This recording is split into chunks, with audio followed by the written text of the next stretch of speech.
Welcome to the Ford stand at the 2014 Detroit Motor Show. Now, for us, as you can see, the big news is the Mustang, which is just behind. It all seems very odd. We've got all the sort of European stuff here, so there are Fiestas and Focuses hanging around the place. But of course, this is also coming to Europe.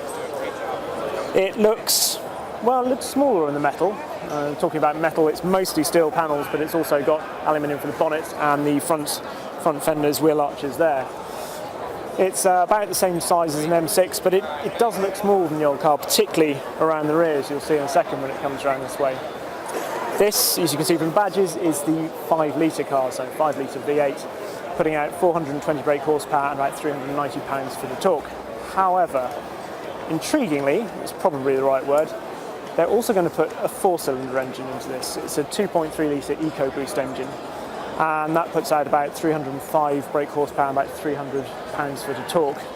Whether people in Europe will go for it anyway, I don't know. Whether they'll go for it with a 4-cylinder engine in it, I really can't see it happening.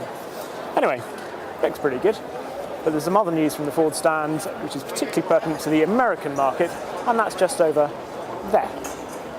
This is the brand new 2015 Ford F150, here as you can see in King Ranch spec, complete with keypad on the door for getting in. Anyway, it's obviously going to sell an absolute bucket loads for Ford, and it's fairly exciting.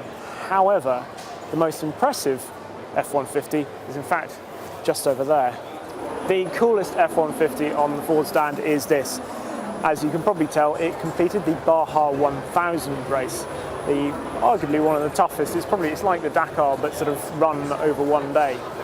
And although those of you that know your F150s will know that this is a 2014 front end to it, but underneath it's all a 2015 car, so they used the race as a sort of ultimate durability test.